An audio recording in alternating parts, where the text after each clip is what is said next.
rocpodcasts.com.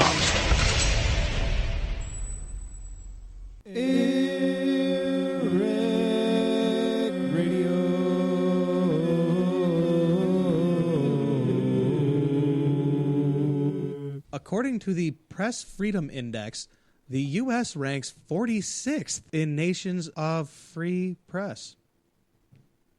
Taste that freedom. Yeah.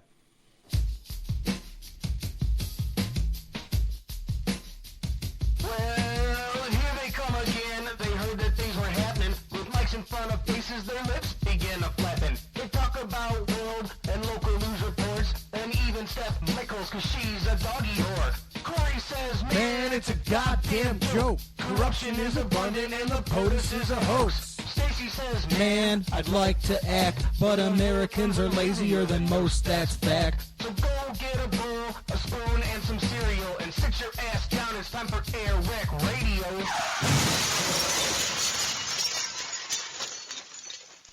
Ladies and gentlemen, this is your captain speaking, and thank you for choosing AirWreckRadio.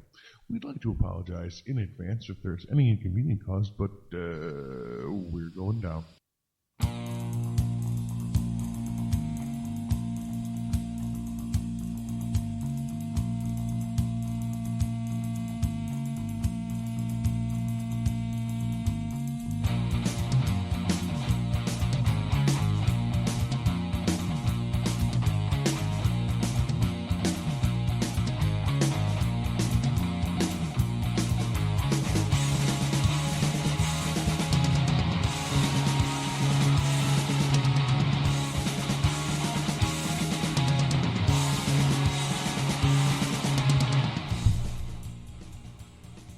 It is the 5th day of May. Whoa! Ooh, that's fun to do. Cinco de Mayo. Certainly is. Hola y bienvenido. It's appropriate, Birch. I actually have some fun facts, thanks to Do you? one of our, I don't know, he doesn't actually listen, but he contributes to the show on a fairly regular basis at this point. Oh, me? Well, no, one of my buddies. Oh, But you have other buddies? it's strange, isn't it? Good for you. I'm proud of you. All right. I'm Cory, And I'm Stacey. and this is episode 52. We've been doing this for a year. No. Here's the real anniversary, episode 52. Aw, it's our anniversary. You got me a nice cigar. I didn't get you shit. Well, you know, that's about right. It's about works out the way this works out around here. I'll tell you what. I'll edit the show. Okay. Yeah, you go ahead and jump on that last 10 episodes of the show in the season there, Bucko. Hey, whatever, man. At least I did it. You go ahead and really pick up that. Thanks for picking up the slack, my friend. Oh, you're a strange bird. You're a strange bird, but I love you because you're a strange bird. I should have lit the cigar before we started the show. You should have, but light the cigar and let it go. Oh, man, I had a talking point. Oh, and I look what lost happens it. when Stacey's busy. Nothing. Shut up. Fuckface. I had a talking point and I goddamn lost it. Well, we've been at this for a year, Cory. Uh-huh. Oh, it was something to do with that. We should talk about that. All right. So, if you do this 52 times in a row, that's a year without taking a break. Mm-hmm. Are we ever going to take a break? Well, we've been at it for a year now, so the way I see it, that gives us at least a week's vacation. And then next year we'll get 2 weeks, and in 5 years we'll get 5 weeks, at which point we will stop making the show, because if we stop doing it for 5 weeks consecutively, Yeah. obviously the world will end, because nobody will yeah. be nowhere to get their news anymore. The paradigm would end. It would exist. There you go. Yeah, so I guess this is the real commemorative special occasion. I wish we had something special planned, but we don't really do that. I got very some well. moonshine over there. Oh, that's not the kind of special I need. Oh. No? What's the matter, Cory? I'm still dying from your birthday party. What? Did you get tore up at my party? I got fucked up like usual. Somebody got fucked up at my party. I can't believe that. That never happens when I'm around. Yeah, no. I had very little to do with it, though. I was actually not very fucked up when you went to bed. Dave got me fucked up afterwards. He will do that. He will surprise you with his ability to stay awake and keep drinking. Dave fucking killed me. Put my ass. And then I went home and I slept And I woke up and I felt all right. And I got a big glass of water and I was like, hey, it's not so bad. And then I was like, I better go throw up. Yippee! So, little to say, I feel like I've been at the gym. I was in the gym for like 4 hours yesterday. But you were actually just bowing to the porcelain god on Star Wars Day. Yes, exactly. The fourth was with me and all over the toilet bowl, a little bit on the floor. Yeah. And I eschewed forth on May the 4th. All of my guts holdings. Well, you know what? The best thing to do when you're drinking too much booze is you got to soak that up with greasy breakfast sausages or breakfast sandwiches from fast food joints. I used to think that way. Yeah, that's not a good thing to do. No. Man, I'm not 18 anymore. No, when I have a wicked hangover, I commonly I'll have a bagel, just raw, and I'll make eggs and have them runny with a piece of toast. So for those of you who don't know, Stacey's birthday is the very, very ass end in the butthole of the April. Yeah, But we celebrated it here the first week of May. we had to. How old are you now? I don't know. Honestly, Numbers that are above this number. the two of them are the same number. I know that. Oh, okay. Well, thanks for leaving it up to are you trying to play up the we're younger than we are? No, I'm just leaving. I just want to let people, I don't want to ruin their image, But give them something concrete to hold. Well, however old you think I am, that's how old I am to you. All right, got it. 44. Fine, that's cool. 77, miserable codger. Yo, I look fucking good for 77, dude. You can't say I don't. I will give you that. Yeah. But you're still miserable for your I got age. very few wrinkles. This is very good. Other than the okay, They're all on my balls. Ah, damn it, he did it. I opened my mouth to do it and went, I'm not going to do it. You opened your mouth for my balls. Well, Well, folks, this has been your episode of Second Prince here on AirWreckRadio. If we could stop with the ball jokes. And, I'm not the one who did it. I was trying to be nice. man, you didn't go all that way and hold the door open for me so I could not walk through. Man, you still got at least what is the very illusion of free will, whether you have a free will or not. You chose to walk through the door. So, Cory, it's been a year.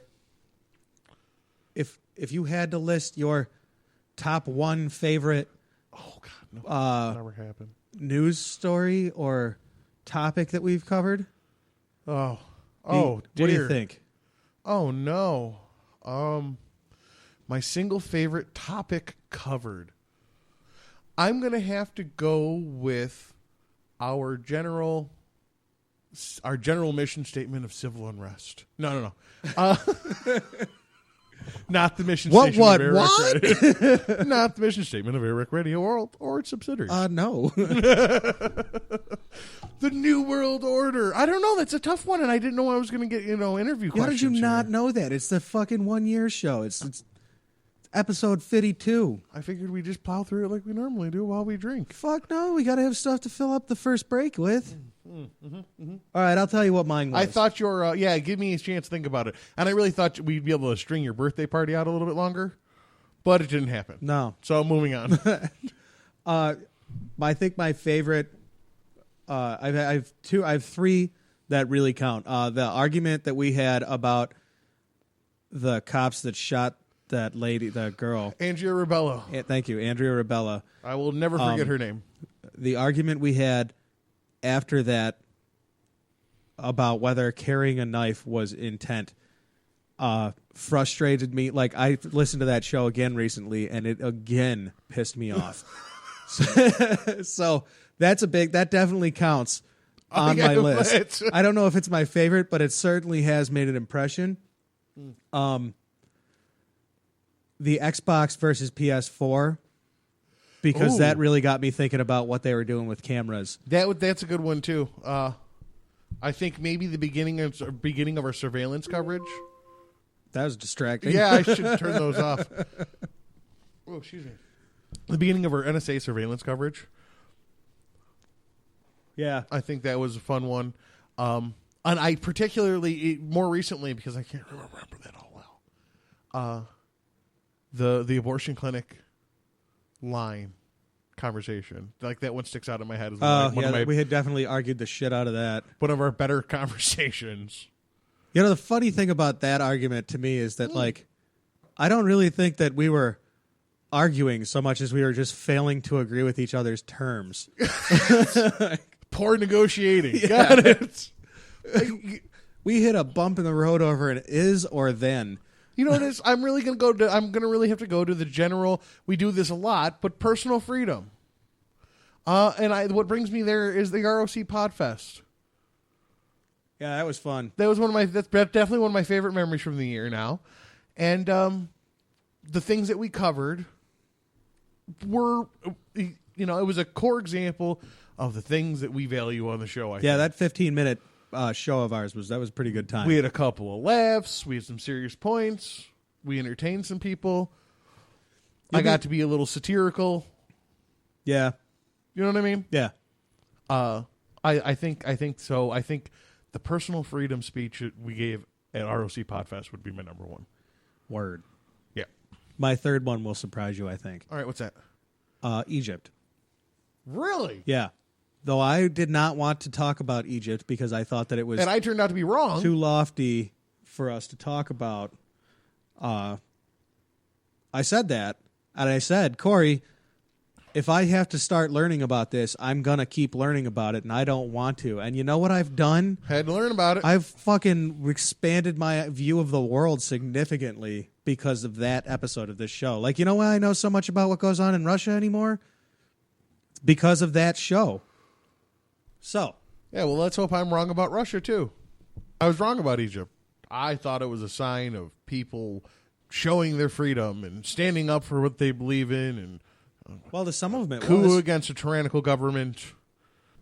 It turns out it was just a violent coup by for the most part, by an organized group of violent people. Yeah. Yeah. Yeah, kind of, pretty much. Yeah, that's pretty much what that summed it up That's to. at least what it resulted as. So I was wrong. So let's hope I'm wrong about the Soviet Union reaffirming itself. I don't think we have to be wrong about that, actually. I don't think that's what we have to be wrong about. Why do you say that? I don't think there's anything really wrong with the... Did you think my balance I do. was a good idea? I do think that. I don't think there's really anything wrong from an American point of view with the Soviet Union stitching itself back together. I do, however, think that it's wrong to kill citizens. So, listen. That being said, if all the countries that used to be Soviet countries want to join back up to Russia, well, that's their business.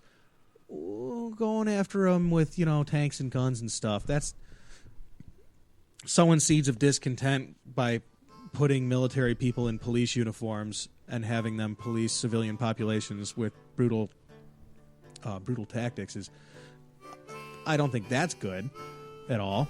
Acceptable. Listen, Mr. Coughlin, clearly your propaganda training has failed. Please report to the Capitol for reassignment therapy. Not happening. I have to miss that appointment. That said, I think we're floundering here a little bit. You know what we need, Cory? First break is always a little rough. It is. Sometimes it is, yeah. We need something to talk about. Something to talk about? Oh, hey. That's right, folks. I have a new show coming to the internet airwaves very soon. It's called Something to Talk About. An AirWreckRadio podcast. You will be able to find it on AirWreckRadio.com this week. You will also be able to find it on Stitcher and Spreaker. Well, I don't know about Stitcher. You may be able to find it on Stitcher this week. You will definitely be able to find it on Spreaker this week.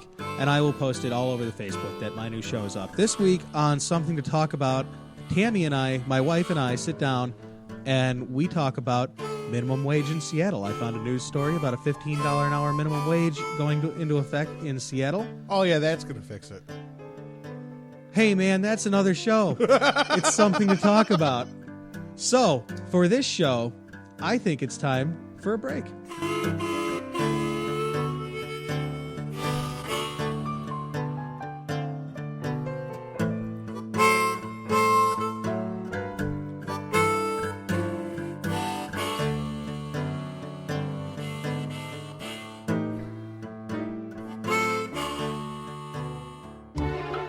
Hey Hey guys, it's Stacey from AirWreckRadio. A lot of times on this show we scream and yell and piss and moan about getting out there and making a difference and getting your voice heard. And we've never really told you how to do that before. So here I am today to tell you how to get a hold of your senators for New York, Kristen Gillibrand and Chuck Schumer.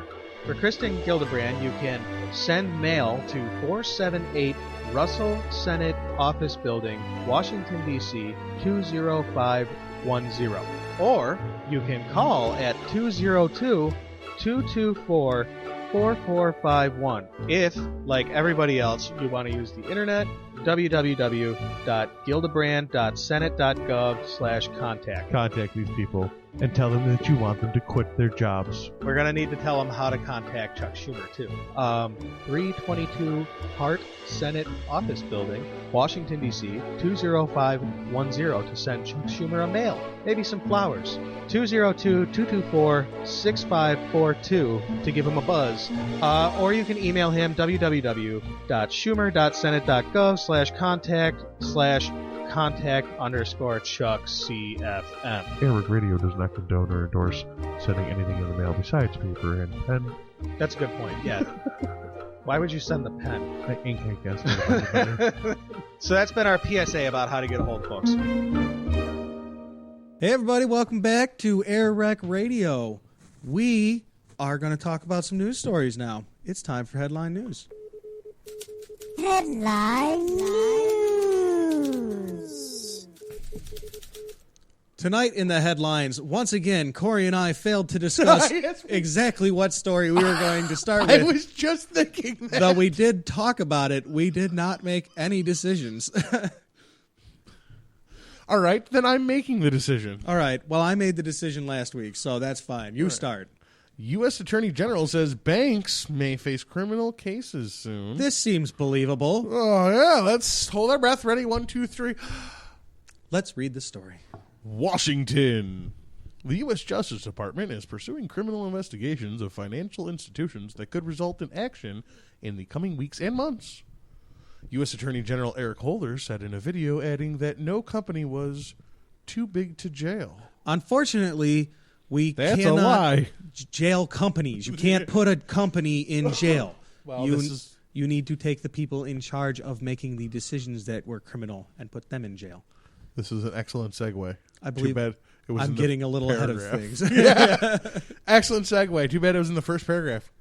While Holder did not name any banks specifically, he said he is personally monitoring the ongoing investigations into financial institutions and is, quote, resolved to seeing them through, end the quote.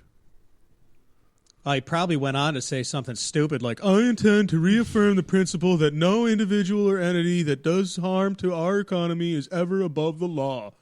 Wow, you're pretty good. What else do you think he said? There is no such thing as too big to jail. End quote. I don't even want to read it anymore. All right, well, I'm done reading goddamn news story. What do you think? Going to happen? Not going to happen? Possible to happen? All right, here's the thing. What's your input here? I love that the U.S. Attorney General is taking this stance. It's a solid stance and with saying, quotes. You know, yeah, it's very quotable. It's definitely like a buzz phrase, or what is it called when it's a campaign slogan kind of thing? What are those? The only thing I know is slugline, but that's not it for campaigning. That's definitely not it for campaigning. No, but it's for marketing. It's a very nice tagline that everybody knows, and we all think we know what you mean, but you can't say a company is too big to jail or not, because you don't put companies in jail, you put people in jail. And we need to put the people in jail that make the criminal actions that cost the world billions and trillions of dollars. So, to be specific, if he means to jail a company, does he mean the entire company? Like everybody? Because I'm pretty sure that the mailroom guy really probably didn't do anything wrong. What he probably That dude's got a shitty job. What he probably means is that he knows he has to say something. And you know what? Very good point. And it doesn't really mean anything. It doesn't mean anything. A company's too big to jail. Yeah. It doesn't really mean anything. Yeah, because if you just think past that, of course he's going to say that. because you can't follow through on that statement, but the layman isn't going to be thinking about that. So let's say they do commit to going for the head of the snakes, which we've proven time and time again. They should do that. You can cut those off, but they just another one pops in its place. For example, Delphi, we were talking about on the break. Delphi told General Motors ahead of time, these ignition switches are going to kill people. And General Motors was like, people, do you know how many of them there are? Sir, we did the cost analysis. Yeah. And for at least the first 1,000 or so faults, it'd be cheaper just to pay people off than to actually change the ignition switch. So there's some fuckstick at General Motors right now who actually made the call to kill people. Mm-hmm. To actively allow a faulty switch that causes fires to get put into his cars. Not even his cars. They're not his cars. They're his company's cars. But he works for that company, and it was his job to say, hey, well, halt the presses. We can't kill people with faulty electronics. We can't do that. But he didn't do that, and that is criminal neglect. And that guy should go to jail. And if that's what Eric Holder's talking about right now, then I am right the fuck with Eric Holder. And you got to remember that this is the second recall in a row that killed people. There was a faulty airbag recall right before this that was killing people. And Toyota had the brake thing, you know? I mean, most of those turned out to be non-mechanical failures. Yeah, they were floor mat related issues. Yeah. But that's still dangerous. There is a line, and we need to define it, and we need to punish people that cross it. And we can't talk about punishing companies that cause it, because that's not, first off, that's not amiable to anybody to do, because if you punish General Motors, the company, what are you going to do? You're going to give them sanctions? You're going to make them pay a big fat fine, which is what all the banks got off with big fat fines? Well, who pays the fine? Not the company, the shareholders. The people who've been buying these shit cars for 20 years. Right. Are paying these fines, and they're getting shittier and shittier products for their money. And then they literally took it out of the tax well. And then they used that money to develop cars that killed people. I hadn't even gotten to bailout money yet. That too. But if we go after the CEO of this company and and throw him in jail because fuck him, he's a piece of shit, blah, blah, blah, blah, blah, blah, somebody else is just going to sit down in this place and the business is going to continue. And you're right, fines are not going to work because they're just going to get passed down the line. Well, take the M&T fine. The M&T fine was something like $4.6 billion. It was the biggest fine ever. But you know what? It might have been Citibank. One of the big banks whose names you will remember, and I'm sorry that I don't remember their name right now. I didn't know I was going to need it tonight, or I'd have brushed up. One of the banks paid something like a $4 billion fine, and it was the largest fine ever. It might have been $4 million. I don't know. Whatever it was is the largest. And what it equaled was 1/5 of their daily profit. 1/5 of their daily profit. Daily profit. Yeah. Exactly. So it sounded like a huge fine, and it was a huge fine, but there's no penalty there. And again, not in a percentage way, it wasn't a huge fine. The people who made the decisions, they didn't pay the fine. The shareholders paid the fine. Mm-hmm. The stock market paid the fine. The whole world paid that fine. And the people who made the decisions are rich as fuck, and they didn't go to jail. And we know who they are. We know who they are. Like the fine wasn't, what was it? It was less than 20% of the money they made illegally. Definitely not. It was definitely less than that. Yeah. But they didn't. Wouldn't you think the fine would be what the money you made illegally? Yeah. Shouldn't that be the fine? You know what? You know what, guys? You are a big corporation. Why don't you just give us the money back and we'll call this even? I got a better idea. How about this? Oh, you crashed the world's economy? Well, asshole, now we're going to crash your economy. Oh, but it's not going to really affect you. You're going to jail. However, your family, well, they're going to feel the hurt. So how do we affect a change in that organization? Because if the government can't... are you telling me, is it in your opinion that the government can come in and shut a corporation down? Oh, That's well, a tough one, I know. They're supposed to be able to do that. However, Should they? they're paid handsomely not to. Okay. So That's not going to happen. it could. With enough pressure. If Eric From Holder other places, yeah. really, if the U.S. Attorney General, Eric Holder, really means what he says, that no company is too big to jail, and he means that in an earnest way, then sure, we could do that. I mean, that's what needs to happen. I don't know that I necessarily feel that the government should be allowed to step in and shut a company down. No, I don't think shut a company. Well, I do, but I think it would have to be a very extreme I mean, circumstance. Like, it would have to be an absurdly extreme circumstance for that to go on. But like, the government certainly came in to the banks that were failing and lined up rapid fire trades that got these. The government fixed that problem, and God damn it, if I'd have known we were talking about it, I would have brushed up on it. well, you know how conversation flows and ebbs. Sure. It's a lot of information that I got from a book called The Divide. And it was a very, very good book full of a lot of information, but it was all new information. that didn't quite process through into memory. It's all processed as, broad, sweeping brush strokes, but I don't have the details for like which banks I'm talking about, and that's all very important. I would like to have that. So if the government either can't or won't step in to shut it down because, they're paid handsomely, or they can't because it's whatever the answer to that is. Yeah. Wouldn't you think that capitalism would then be the answer, the free market? The free market doesn't work. That would say that, okay, you make a terrible product, we're not going to buy it anymore. The free market that we have doesn't really work that way as well as you'd like it to. It does. You certainly, when you go to the store, you're grocery shopping, you're voting. Yeah, you vote with your dollars every time you buy something. But we need to be educated about how to make that work in our favor and really get our message across. And that requires a whole level of education that I don't know if you want to get into it during a news story. Oh, we could probably do it for something else, maybe a bonus or something else sometime. Maybe we could do it as something to talk about. That would be great. I'd love to be on your show. Well, thank you for the invitation. That's the purpose of something to talk about, is to start out with a very specific thing and talk about it. And talk about it. Mm-hmm. One thing, 40 minutes, done. Sounds good. Unless it goes longer. There's no time. Well, yeah, why would you do that? That's silly. I wouldn't. Yeah, that's silliness. So the free market's not going to... Why do people... I don't get... Are people just blind, or is it marketing really that effective?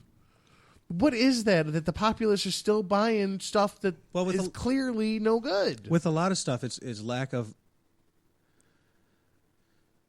To define clearly no good is a very objective thing. I guess you're... Okay, I guess I can't argue with that point. So...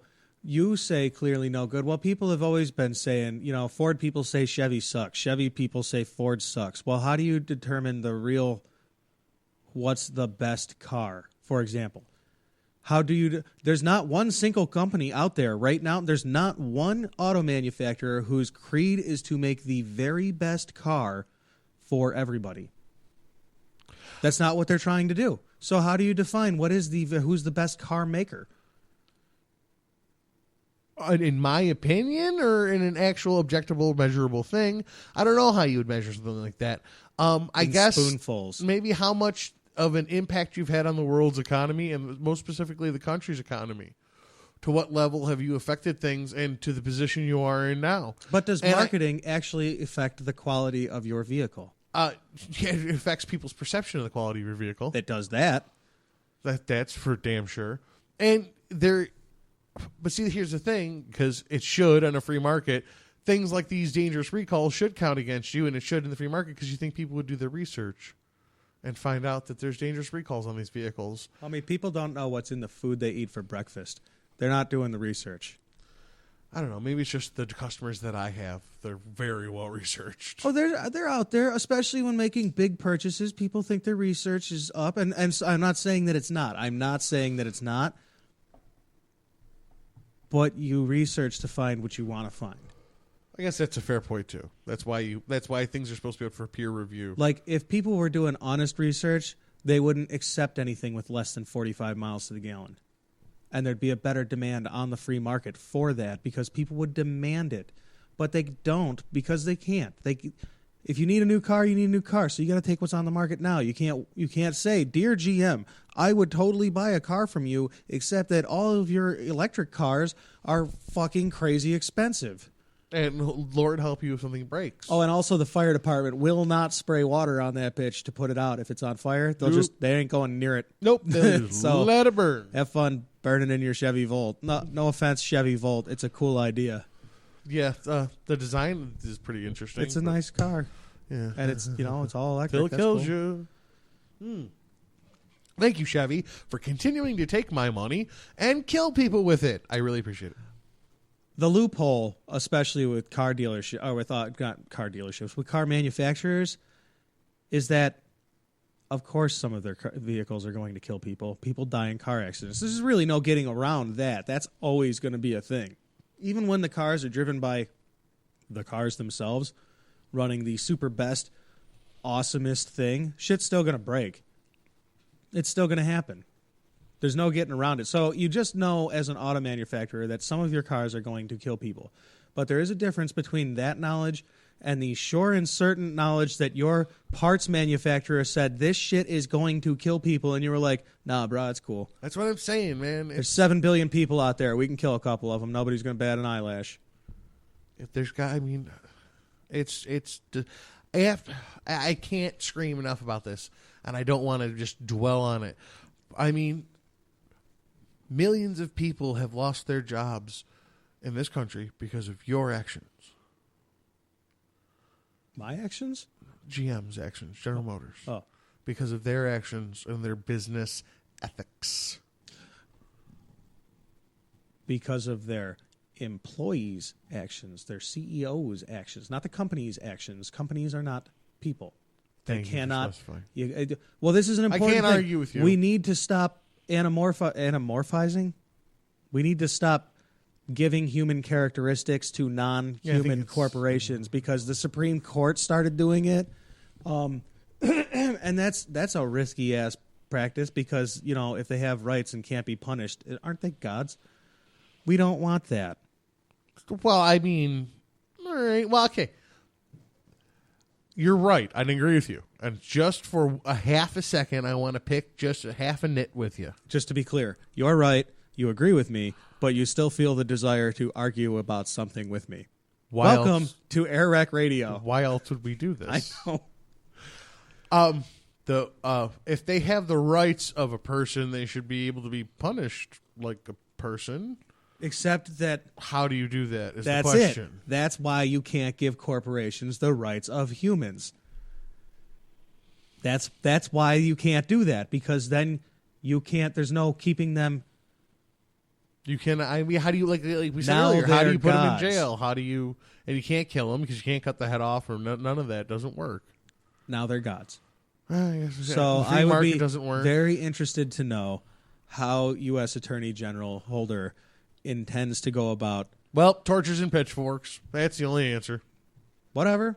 Torches and pitchforks. Occupy GM. I don't really know why that hasn't happened yet. Not that I'm saying we should do that, but I don't really know why that hasn't happened yet. Well, because Frankenstein hasn't showed up. We really need that limping motivator to get us going. Frankenstein, torches, pitchforks. Did you hear about the 45-minute execution? Vaguely. I think it was covered, but I didn't get details. I will give you a rough outline of what happened. Damn. So, Clayton Locket was scheduled to be executed in Oklahoma. Oh, this is a fun story. He had... Oh, it's just a hoot. He had been sentenced to the death penalty, and he had been on death row for like 15 years or something like that. And when they tried to give him the lethal injection, the needle was... This is from Daily News, New York Daily News. The botched Oklahoma execution of Clayton Locket was largely due to a collapsed vein during the lethal injection, and the needle was inserted in the groin area instead of the arm after prison officials used a taser to restrain him, a prison's report said on Thursday. Well, okay. So he wouldn't go. He wouldn't go willingly to the death chamber. All right. So they tased him, And that injured his arm a little bit. So when they tried to give him the lethal injection into his arm, some of it went into the tissue and not all into the blood. So he began convulsing and was definitely in pain from that. So they had to restrain him and give him the rest of it through the groin. And it took him about 45 minutes to die horribly. Now, would you like to go off about that? Or would you like to know what he did that got him on death row first? I'd really like to hear you go off because everybody wants to, but it's important to keep in mind. You are not going to get the reaction from me that you expect, sir. Were you quite pleased with his suffering? No, I don't like it at all. However, unfortunately, things terrible happen. Yes. And if you weren't there to have these terrible things happen to you, you wouldn't be there to have these terrible things happen to you. Can I just stop for 1 second because I wanted to make a point and I forgot it and it came back up in my head just now. The verbiage restrained with a taser. No. I'm pretty sure that's what I heard. All right. Read restrained with a taser? Yeah, they definitely, it says in the story. Do you see my problem with this verbiage? Used a taser to restrain him. I don't view the 10,000 volts in your chest as restraint. It was in the arm? Whatever. Well, I'm just saying. At least now we know how the injury occurred. That's pacification, yes. That's a little bit more than restraint. I'm sorry, I had a little problem with the way they worded that because it made it sound a lot softer than it really was. Well, you don't know. We restrained him with a taser. I mean, you don't know how hard this guy's fighting to get. I mean, this is his last hurrah. Just saying, and he knows that shit. Didn't say he didn't deserve it. Said I wish they would have used the real language behind it instead of using this softball bullshit language. Listen, I don't think we should kill every guy that we kill. I'm 50-50 on this death penalty thing, man. Because my heart says, my gut instinct says sometimes to fucking kill this cocksucker. I also say that maybe taking human lives is not the answer to the world's evils. But I'm very 50-50 on it. But as far as this goes, this is a terrible thing, and now we know we can't do this. Let's not do this again. Maybe we apologize publicly for this terrible thing that had happened. This was a procedural error. This This isn't even a malpractice suit waiting to happen. This is like, oops. We sorry. fucked up. Sorry about your bad luck. Hey, now I will tell you. It's not an innocent. Like if this happened to a person who was on the surgery table, and the doctor was supposed to give him some kind of medicine, the vein collapsed, and it ended up killing him painfully, I'd be like, fucking sue your ass off. Well, he's dead. So. Well, I'm at the family. Oh. But, we were killing somebody, and he's dead.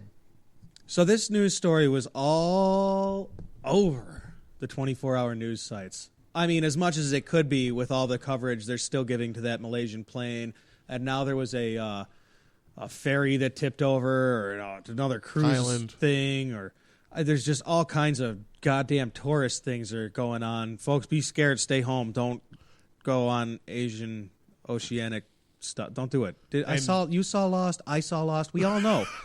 Asian flights are terrible. Don't do it. You don't want to wind up in purgatory. So they have found on the 24-hour news stories some time to squeeze this story in. 24-hour news. And the way that they all covered this story initially was, oh my God, it's so horrible. He died horribly, and he did. He did die horribly. He shouldn't have died that bad. I apologize to his family. You don't make a rabid animal suffer when you put it down. You just put it down. I just put it down. What? Okay, and I know you're chomping at the bit to tell us, Stace, what did this gentleman do to deserve to be put down? I will tell you, it wasn't very gentlemanly. What was the rabies in your analogy here? He was convicted of shooting 19-year-old Stephanie Neiman in 1999 and then helping to bury her. I love that. And then helping to bury her in a shallow grave where she died. Oh. Still alive. Fun. Yeah, he shot her, and then while she was still alive, he and his accomplices buried her in a shallow dirt grave. Like, they just shoveled dirt onto a bleeding, sick, dying 19-year-old's face. And she got to die that way. That's See? how she got to go. See, this is where I'm freaking conflicted. You see how I'm 50-50? Yeah. I have a duality issue here. Huh? Sometimes I say just kill the fucking thing. Yeah. And Don't sometimes he I'm doesn't like, need to suffer, is but the hey, answer. guess what, dude? Comeuppance. Yeah, I feel it's procedural error. I like the way you put It that. is. It's And, a procedural error. Sorry. I apologize to his mom. Yeah. Hey, man, I'm sorry you raised a monster. You know what I mean? She didn't need to know he needed to suffer. That's bad for her. You know, I feel bad, but I'm sorry to Stephanie on. Neiman's parents. well, they got the first, 1,000 rounds of my condolences. I'm sorry that so. it took them 15 years to get. That's the part that I said I really love that. When you said he's been there since 99. Yeah. 15 years. 15 years this guy was in the appeals system. 15 years he got to live after being sentenced to death. And I'm not saying, listen, man, if you didn't kill somebody, that appeal system is right on. Except for that it very rarely ever works once you're convicted. Yeah, no, but we still got to go through. We got to jump through all those fucking hoops. We got to lengthen that shit out. I could figure that there should be some time, man. You should have 5 years to try to really build your case again and do it again. But That story was definitely a shoe-in for AirWreckRadio when I found out what he did. yeah, oh yeah. Unfortunately, I wish I could take the opposite stances on you Not here. that one. No, I kind of. Nope. Hey, Cory. What? We've been doing this for 52 weeks. We agree on something. Holy shit! Agree on things. High A five. virtual high five. Oh no, it's too far away. No, we're terrible at this. Do we have a smooth segue into the next story? In happier news, There it is. You found it. every fucking time I go to the New York Times, I have to sign in. It's a terrible, terrible website. New York Times, if you're out there listening, that's inappropriate. Why do I have to sign in? I didn't pay anything. I'm never going to pay anything. Why are you making me sign in every time? Every single time. From the New York Times. Yes, sir. Connecticut allows medical marijuana, but sellers encounter hurdles. Oh yeah, this is the fun story. That's right. From Bridgeport, Connecticut. This state's law approving the sale of marijuana for medical purposes has been on the books for 2 years, but the drug is still not available. I doubt the validity of that statement. Okay. I bet if you need some pot in Connecticut, there's somebody on the street that can get you some pot in Connecticut. He ain't a doctor. Let's say we might be arguing semantics here. Yeah, but the line, the actual line of unavailable is incorrect. I will promise you that. Among the challenges has been finding dispensing locations acceptable to Connecticut towns and cities. Oh, God. Connecticut citizens who are anti are treating it like strip clubs. No McDoobies? Yeah. No drive-thrus? What an awesome name. You better patent that. Trademark AirWreckRadio. Fairfield and West Haven let applications for licenses... Fairfield and West Haven let applications... Oh, God. It's one of these fucking horribly started out things. Best thing about doing a podcast? Yeah, this doesn't is not, matter. Yeah. Fairfield and West Haven let applicants for licenses to operate dispensaries know they would not pass zoning muster. Other municipalities, including Madison, New Canaan, and Westport, have imposed moratoriums. That's a word you don't see in print every day. A moratorium? God damn it, I'm Where's dying my on this phone? story. Google define moratorium. You don't know what that means? Not in this context. It's like a death sentence of a sanction. Okay. That you are going to die in the court. We are going to attrition you. Okay. Okay. Good. No. Okay. Like it means what I thought it meant, but I couldn't fit it to the context. I do not think that word means what you think it does. Fairfield and West Haven let applicants for licenses to operate dispensaries know they would not pass zoning muster. Other municipalities, including Madison, New Canaan, and Westport, have imposed moratoriums as a long... This fucking run-on sentence, I'm done with this shit. A bunch of places said you're going to choke to death in the courts trying to get some shit open. Holy fuck. This is a 8-line sentence. It's got more commas than Who I have edits this fucking shit? skin cells and 2 semicolons. This is not how you write a fucking news article that people can understand. Basically what's going on, listener, I'm sorry for freaking out on you about that. Even though Connecticut signed in medical marijuana, the local governments are being a bunch of tool sheds about it, and they're being like, oh, you're going to die on the vine trying to get this shit open because we don't want it. Oh, our constituents want it, but we don't, and we are the ones that make the red tape. And, homie, Thicker and thicker. red tape business is a booming these days. I bought stock in red tape. I am fucking rich now. It's not true. Which is a friend of mine just bought stock in a company that makes vaporizers for marijuana. You wouldn't believe the price of a share of red tape these days. And he's doubled his money in 2 months. Good for him. Till the Fed comes after him. Dicks. The only place they sell the things that he invested in are in the states where marijuana is legal, recreationally. So, Oh, I guess it's and the just on a Fed said they utensil. weren't going to fight it. Yeah. So.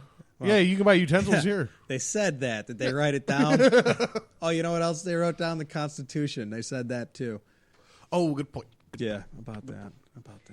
What's a constitution again? So anyway, I'm done with this story because it is that second paragraph made me angry. Did that just took all the steam? I'm not even going to try to read the rest of this story. That's horrible. But it's a story. It's information that should be shareable. You should rewrite it and post it as a blog on the website. I may do that. I may actually read this story and then write it so that it makes readable sense. I mean, it's just a laundry list of fancy fucking words. Like, dude, you're writing for the New York Times. I get that, but you should probably still know how to write English. Just saying. And I mean, I know that this probably passes all the rules for what makes a good long-ass sentence, but I bet if you'd have just taken a little time, Joseph Berger, who wrote this story, to shake that sentence apart, you probably could have made 2 paragraphs out of it. Dick. Moving on, Cory. Thank you for the English language arts. Very lesson upset about there. that story. All right, what do you want to do next? I don't know. I'm looking. All right. How about more of our corrupt representatives are advancing a bill to end mass surveillance from the NSA? Corruption ends corruption? Well, I'll tell you, when the House says we're going to do something, I immediately feel skeptical about their ability to do anything. And then once they do things, I immediately feel like somehow they're not doing it in my best interest. No, probably not. It's probably like, hey, I'm sick of the Fed looking over my shoulder. I'm the Fed. There's probably something about that. Exactly. The House Judiciary Committee will hold a markup on the USA Freedom Act on Wednesday, a surprising and sudden move that may be a counter to the plans the House Intelligence Committee has to push forward a competing bill that privacy advocates say would not go far enough to curb the government's sweeping surveillance programs. Well, privacy advocates will always say that, and they'll always be right. They will always say this isn't doing enough to protect our privacy, and they will always be correct. However, there is a line where, you can make an argument that you're going to give up a little bit of privacy, and it's going to be hunky-dory. But we're a long way on the other side of that line these days, I think. Pretty sure that the random, the all-encompassing collection of information is absurd to do. You think? I do. You think? I do. That's fun. I do think that's absurd to do because, it just builds, they don't need to have all that recorded. It just seems like a great way to analyze people. It just seems like if you were a tyrannical government, and I'm not saying if you were a tyrannical government, or if you wanted to be someday, this would be a good first step. This would actually be a good 12th step towards building target files. Yeah. That people that might oppose you. And it could be, you could do this with algorithms that would just do it automatically, where they would just be search for keywords. Hey, compile a potential use file on everybody. Mm-hmm. And then if we want to destroy them, we'll have, this potential use file on hand that may or may not have a bunch of useful stuff in it, but it's going to have more stuff than not that file would have. So there's just something, a little fat to chew on for a second. So Zach Galifianakis interviewed Barack Obama on Between Two Ferns. Have you ever seen this? I haven't, but I've heard good things about it. We will watch it on the break. So Zach Galifianakis interviewed Barack Obama, and it was hilarious. Very awkward, hilarious. And Zach Galifianakis says, so are you still reading all my texts? And Barack Obama says, nobody cares about your texts, Zach.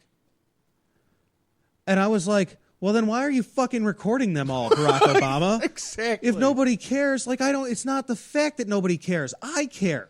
I would like to point out there will be transparency in this government like never before. Yeah, what he meant was your shit is transparent to that government like never before. What he meant was it will become transparent to us that they're even more crooked than before. Yeah, or that too. Yeah, fancy spinning words there. Yeah.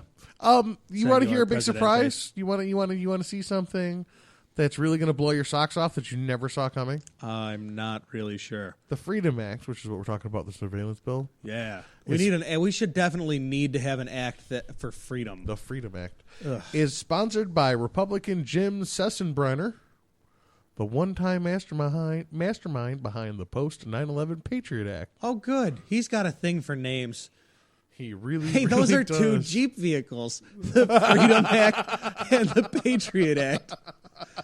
Jeep makes two vehicles. Nice call. One's called Freedom and one's called Patriot. How much you want to know? How much you want to bet he owns like 40% stock in Chrysler?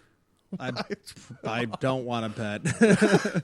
Through some shell corporation. So, do you think the government is going to give the government?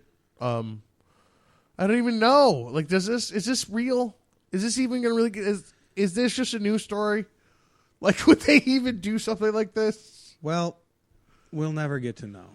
Is this even real? Like, why would they do it? But we should have to. Well, why would they say it? Wait, why would they say they're going to do it, or why would they do it? No. I understand why they would say they would do it. Well, because here's actually the thing. doing it just kind of sounds like slapping yourself in the pee-pee.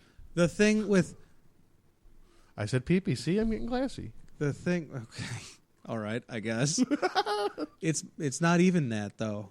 Actually saying you're going to actually intending to do it. You're never going to get that to happen. Let's be honest. You're not going to get there all the way. So saying that you're going to is the very least you can do, and it's probably all they'll do is say they're going to. Oh yeah, no, don't worry about your freedom, guys. We're keeping that safe for you. Yeah, we'll take care of it. We're just going to hold on to it. We keep it safe for you. We got it right here. You can have it anytime you want. You just come and let us know you want it. Cheers. You just come and let us know. We'll keep it safe. It'll be fine. And then it's yours. Of course. In the meantime... Oh, no. I'm going to need a couple of points here. Okay. Because I'm storing in and I got overhead. I'm going to need a couple of points on your freedom. Let me take a little percentage of that. So you know. Oh, sure, yeah. It's a business transaction, I guess. Is that cool? It's like, as low as, 5%. You get your bill a month later, they're taking 75% of your freedom. All right, so moving on from one angry making subject. Yeah. This is a dark episode. Our segues are getting smoother, too. Have you noticed that? Yeah, oh, yeah. Definitely. Boy, are we just smooth as shit with the way we're segueing through the news tonight.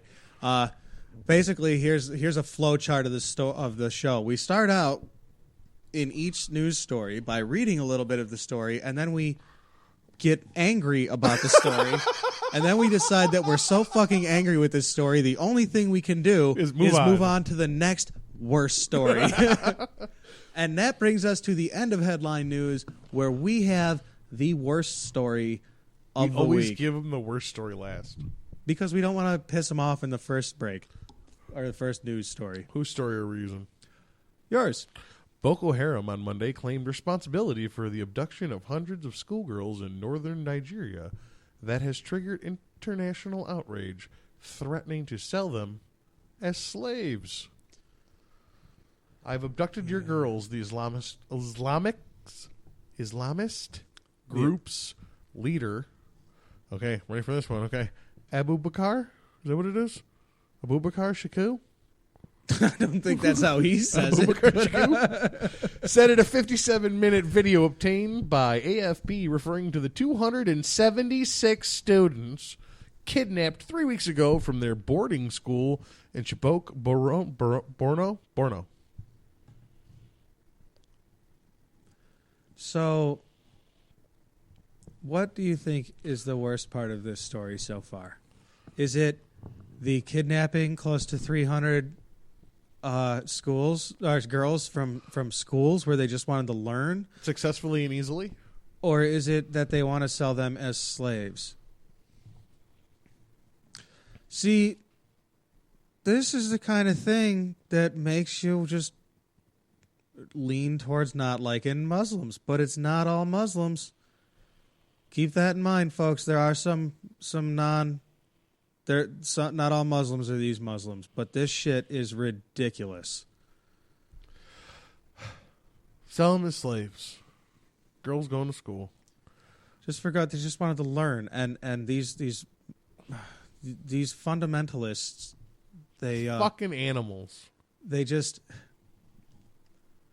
How do you justify the notion that women shouldn't be entitled to learn? How do you justify that in your head? I don't get it. And then how do you justify that it's such a terrible offense that it is actually commendable to kidnap somebody's daughter from school and then sell her as a slave to one of your brothers as a wife slave? And who the fuck? What's worse, that somebody did that, or that there's a market to sell them and he'd make millions? Well, there's a market for anything you can sell. It's gross, but there it is. That's a much more endemic problem. And he'd buy millions so that he can buy more guns and train more people to follow him. Wonderful. This is fun. This is not fun. This is okay. Here's your uplifting fact. Ready? Fun fact for this story. 53 of the girls managed to escape. That's 1 in 6. At least 53 of them have made it out to at least maybe give the authorities some information. Maybe the compound they're held up in, some structural information about how to, or directions how to get there. Something. Yeah. Maybe something. Could be. May I pick up reading the story? Yeah, go ahead. Nigeria's president... Come on. That's what the story says. Oh, my gosh. Nigeria's president, Goodluck Johnathan, that's his name. Goodluck Johnathan is the president of Nigeria. I didn't know that. Has been under mounting pressure to act since gunmen stormed the girls' school on April 14th, forcing them from their dormitories onto trucks and driving them into the bush. In his first public comments on the abduction on Sunday evening, Johnathan pledged that the government would find the girls and return them to their families. So these girls, these children, were kidnapped on April 14th. This story was written on May 5th, about April 30th, when Goodluck Johnathan, the Nigerian president, said 16 days after the girls were abducted in his first public comments, the government will find the girls and return them to their families. 16 days it took him to say anything public about this. Goodluck Jonathan's luck ain't so damn good right now. In his defense, it took us 22 days to even talk about it on our show. Well, yeah. I mean, exactly. so, it took us longer than it took him, but, we're not the president of the country that it happened in. So I guess, and if give us a little. So also, we're not news people. We just read the news on the internet. If there's a bell curve here, he did 16, we did 22, so we did 6 more than he did. How long did it take George Bush to get to Louisiana after Katrina? Do you remember? I don't remember what it was, but that'd be a good number to know right now. Too long. Was it 16 days? I think it was less than that. I think Goodluck Johnathan is slower in responding than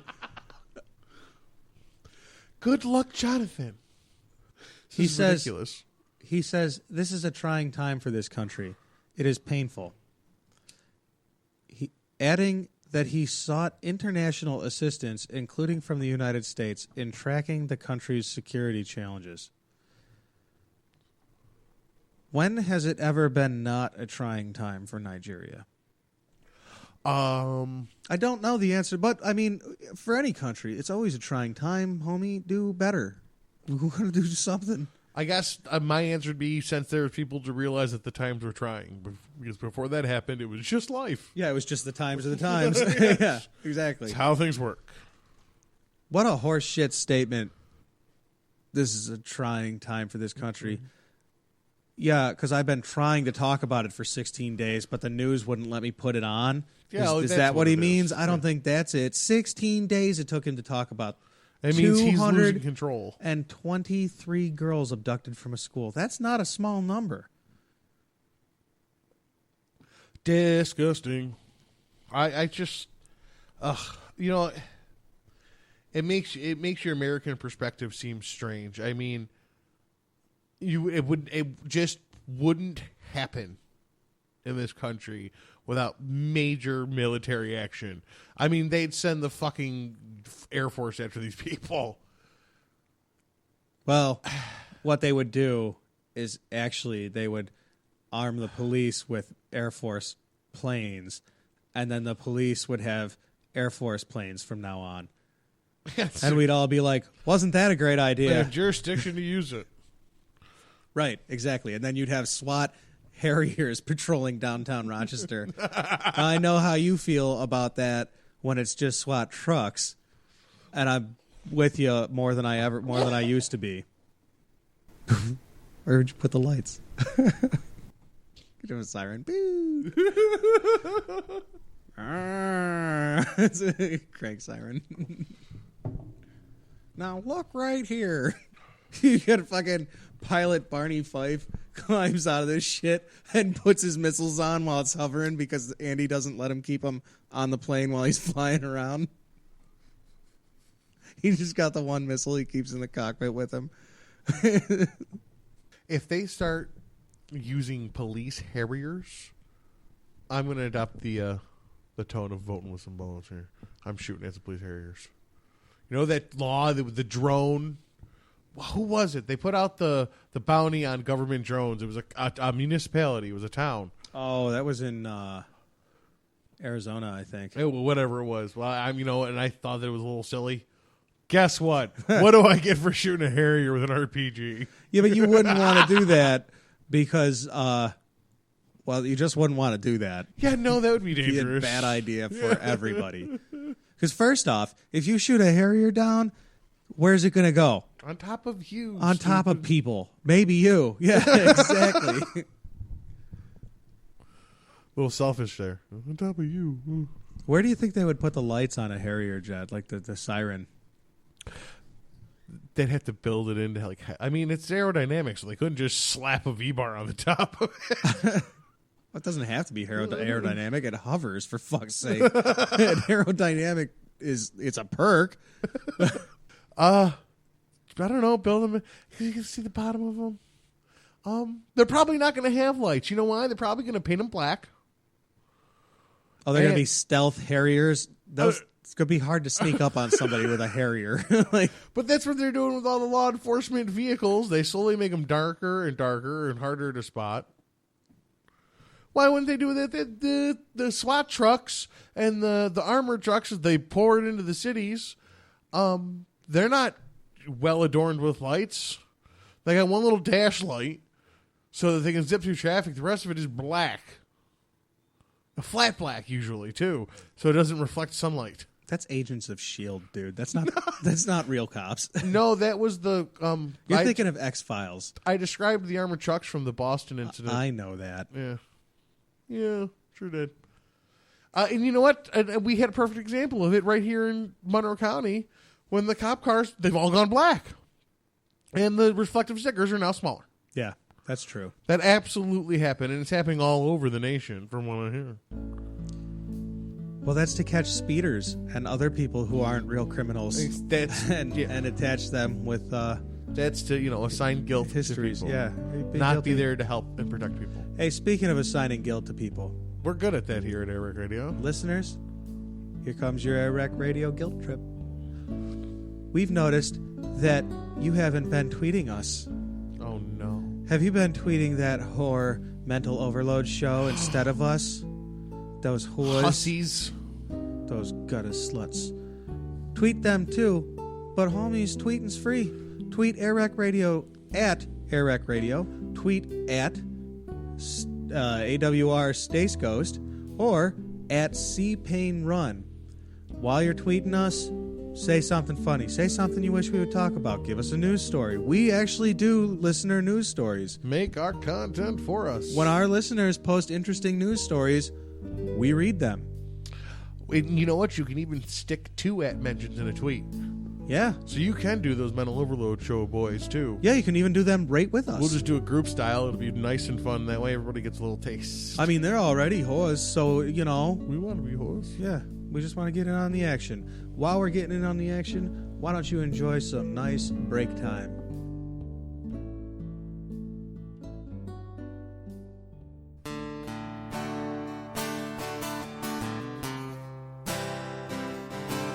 This one's by Marshall Tucker.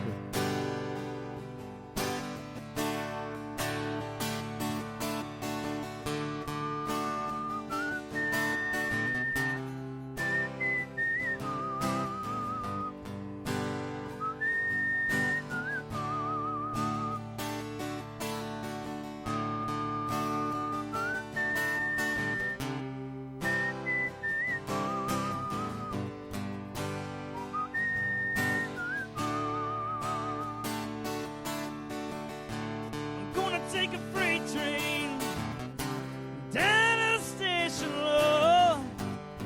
I don't care where it goes. I'm gonna climb the mountain, the highest mountain, Lord. Jump off, ain't nobody gonna know. Can't you see? Can't you see? Lord, can't you see what that woman has been doing to me? I'm gonna find me a hole in the wall. I'm gonna crawl inside and die. Because my lady, the mean old woman, Lord, never told me goodbye. Can't you see? Can't you see? Lord, can't you see what that woman has been doing to me? Can't you see? Can't you see? Lord, can't you see what that woman has been doing to me?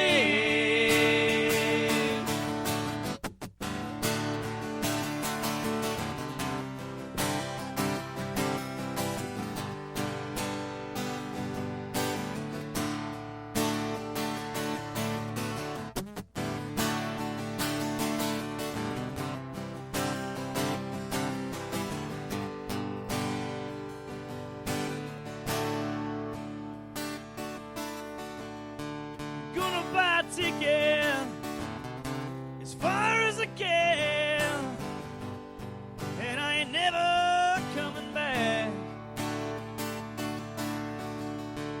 Gonna take a southbound all the way to Georgia, Lord, till the train run out of track.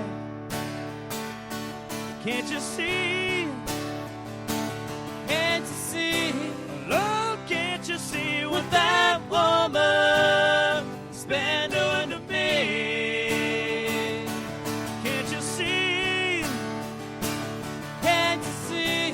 Lord, can't you see what that woman's been doing to me?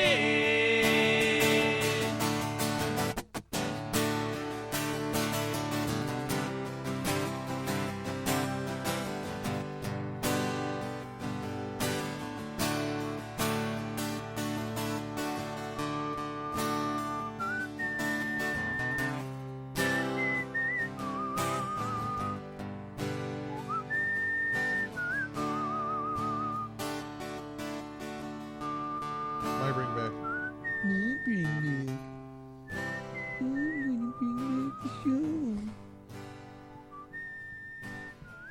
Well, I love you.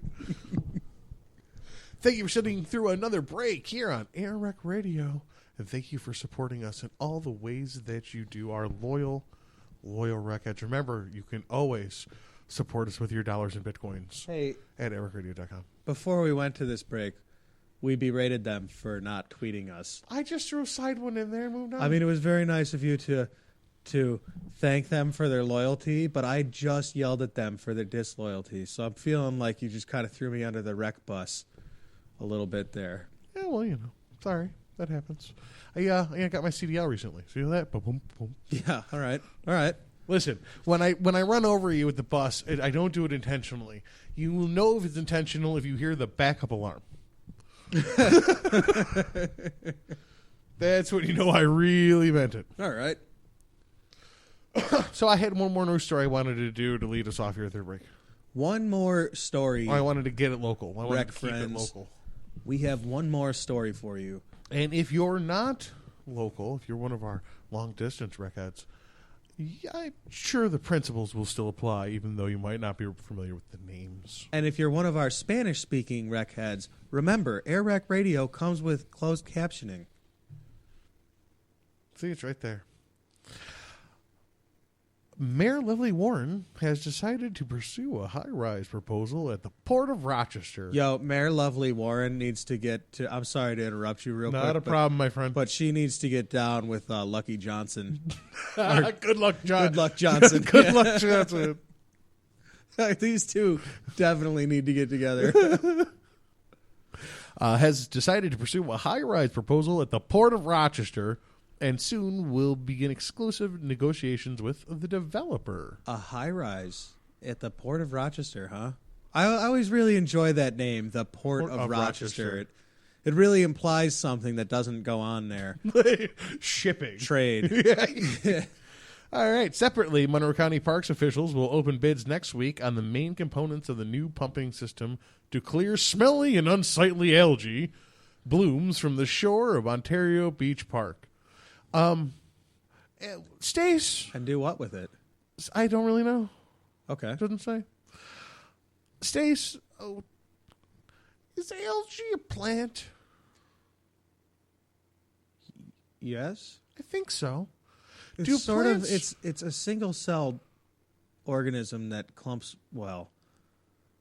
I'm pretty sure algae breathes carbon dioxide and exhales oxygen. It kind of also is terrible for health prospects. Of people Of swimming in it. a lot of things. I mean, it's good for some things. There are things that eat algae, but you can't eat them either. I wonder if this may be, but okay, and you maybe have a fair point. If So this is where are you an going? excess. I don't know just where think you're that- driving right now. I just noticed that and thought that maybe that might be, without enough foresight, a bad idea, unless we really dove in to see what the benefits and this cons amount of that kind all of right. thing are. Okay, this amount of algae is not going to have a very strong effect, negative or positive, on anything other than the visual appeal of the beach. That nobody's going to go to anyways, because you know who stays in hotel rooms? Isn't this a high rise, like an apartment building, like a fancy apartment? Oh yeah, you know what it is. Even better. Okay. Do you know who stays in those places? Rich people? Uh-huh. Guess what? There's not a whole fucking heap and hell of a lot of in Charlotte. Anything for rich people. It's not like the Come car on, shows man. get shut down. Whoa. They have that appliance store. Exactly. They have that. Charlotte Furniture and Appliance. Yeah, and they got The Penny Arcade. Seabreeze. Mr. Dom, no. There's an Abbott's. Yes. There's Rich an people Abbott's. like ice cream. Yeah. There's also like car shows that get set down every weekend. The Pelican's Nest. Ah, yes. Who doesn't like a High-class good doings. dive bar? Yeah, okay. Maybe I'd get it if the Fast Ferry thing had been done correctly and it actually worked and we still had it.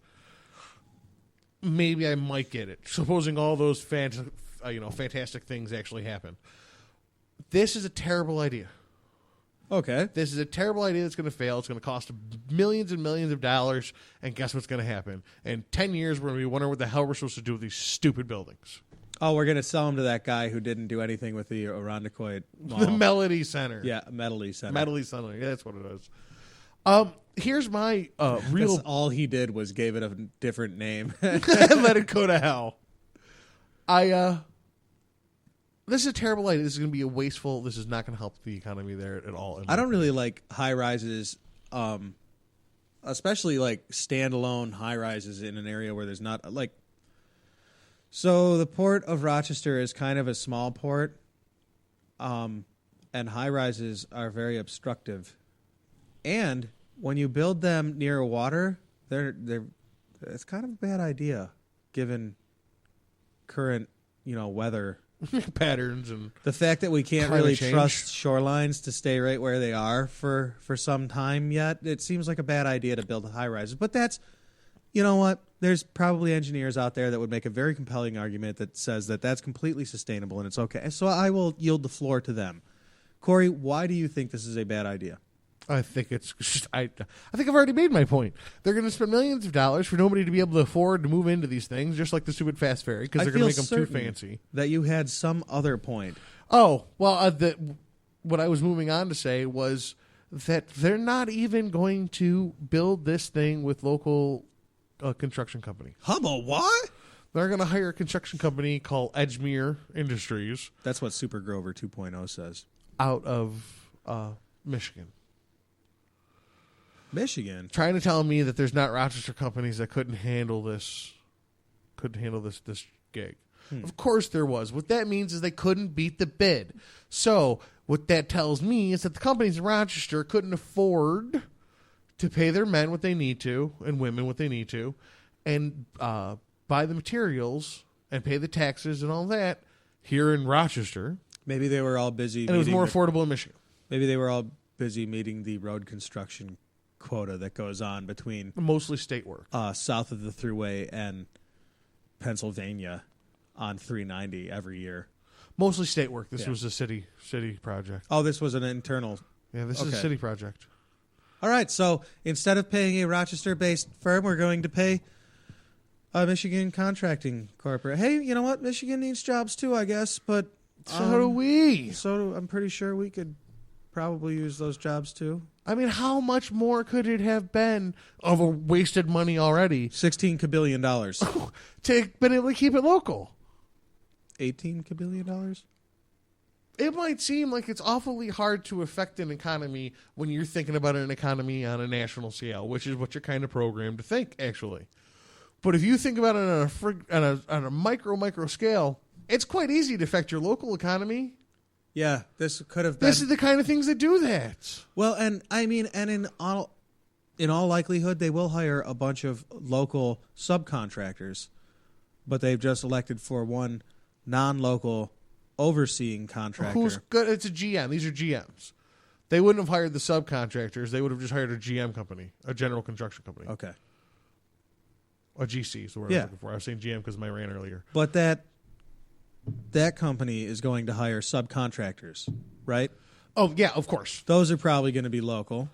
You'll see... no. You'll see...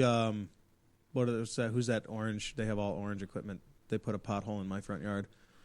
Again, that's probably free. that's probably a state crew. No, it definitely wasn't. And anyways, Anyway, I don't know. I sorry. don't know who it was. I can't think of their name. And now you've lost my train of thought. I keep wanting to say a Dewey Pile. Yeah, That's a trucking company with a terrible name. Yeah, well, okay. The GC would prevail the work and then hire out contractors. It's very unlikely they'd hire local because it's cheaper to use the guys they always use and just pay to have them stay in hotels and pay for their laundry and food. And they do it all the time. That's true. They do that. There's a lot of industries do that kind of thing where they hire subcontractors that they work with frequently. When they build the new big buildings in Henrietta, we get all the laundry from the guys they hire and truck in. Yeah. They're not local guys. They're sending the money back home. That's so silly. it's like, all right, maybe we didn't have a big construction firm. I find that a little difficult to believe with in a city with such high level of science affluence in our colleges. It's a little shocking to me to think that we don't have engineers here who could design. We've got this covered. Those buildings. I'm pretty sure I live with one of them and married her. We've got this covered. We could do this. Yeah, there's no reason we couldn't. I mean, you could even take like your locally unemployed people and teach them a craft. And somebody else did this in the past. I think it was J. Edgar Hoover. And it's just proving that the only reason that the local company didn't get these bids is because it is it is less affordable to do business here in good old Rochester, New York. I bet that it's because it's more affordable to buy off a mayor. Maybe that's true. Oh, here's too. some kickback. I mean, I'm not saying that I know that, but it happens. Maybe that's true too. It happens, and Lovely Warren's press hasn't been terrific. It hasn't really spoken to her ability to act with a conscience towards what's best for her city vis-a-vis hiring her uncle to be her private security force when our taxes already paid for police to do that job. And if we have just gone with a local company and employed local people and put money into those, guess where they spend their money? Here. And then it would have went to other places. You know what? You would have got some of it back because it would have came back in tax form. Yeah. Because they're going to spend it in their sales tax and their residences are here, so they're going to pay the state sales tax and income tax. Yeah. I bet that this isn't an uncommon practice. Oh no, it's totally common. I bet that what she's done here is nothing out of the norm. Oh, absolutely not. But that doesn't make it right. Exactly. Politicians, if you are listening, NSA, please tell your politician buddies. I know you're listening. A little common sense will assuage a lot of tempers. Just start acting with some common sense. You've got unemployed people locally, well, give them jobs, building the things that you want to build. I would be all about building an extravagant tower system for rich people who won't move there. Like, whatever. That's fine. How many people are you here? I'm sorry. There are enough rich people to populate. That are going to want to give up their private homes to move into high-rises? There's a market for it. It works in other places. It could work here. There's definitely, you just would need to manage the marketing well, which I don't know how to do and I don't know much about. But I know that that's a step, is you need to market it well. And that's something that they really fucked up with on the Fast Ferry, for example. Which is exactly where it was going to go. They really screwed the pooch on the marketing because it's not Field of Dreams, folks. I know that movie was pretty compelling and Kevin Costner played a great crazy guy. Build it. He will come. They will come, but they won't pay you anything. Notice, didn't he lose the farm or some shit? Eventually, even if it didn't happen on screen, it eventually would have happened because he wasn't farming. He was in a baseball field. Stupid baseball field. With nobody playing on it except dead people Ghosts. that only him and that kid from The Sixth Sense could see. With the Fast Ferry, one of the major problems, besides marketing, is they built a ferry that was too extravagant. Yeah. They bought one that was too nice. So in order to, pay the staff and the pilots and all the rigmarole of buying thing and getting it. You don't need spinners on your lifeboats, guys. It's not necessary. Exactly. It costs ridiculous money, so the tickets to get on the damn thing were super expensive. And then once you got on it, there was a big goddamn controversy about whether you could play fucking scratch-offs or whatever while you were on it. Video gambling. It's the same slots. fucking thing to me. Same thing at the bar. Whatever. Yeah. Like, it even made sense that we were going to go to Toronto. We were trying to get people from Toronto to come here, so we build it there, I guess. However, we finally do have a line on a casino. So we had to get rid of the damn thing. And that's what I feel is going to happen here, is we're going to build this beautiful, huge, amazingly cool towers filled with amazing apartments, and they're going to be too expensive. Well, just remember, Cory, if you build it, they will come. It's late in the afternoon, the sun rising high. There's nothing if there was, well, I wouldn't try. Taking my comforts, taking good care of me. Sitting down in my easy chair, taking a sip of my sassafras tea. Now wouldn't you know it, there goes the phone again. It's probably just another wrong number, but someone tried to sell me something I can't even see. Well, I got the solution. Insanity. Just sit down in my easy chair and take a big sip of my sassafras tea.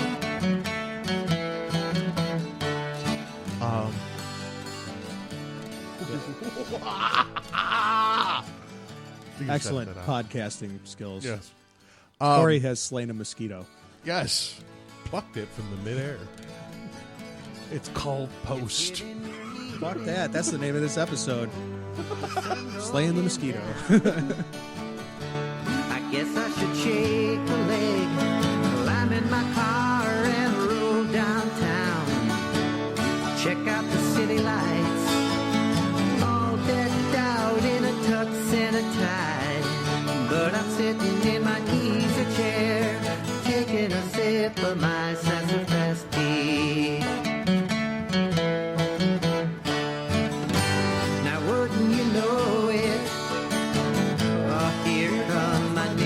Jim. He got the willies and the worries on his mind and the weight of the world putting pressure on his spine. Well, I got the solution. I know how to set him free. Set him down in my easy chair and give him a sip of my sassafras tea.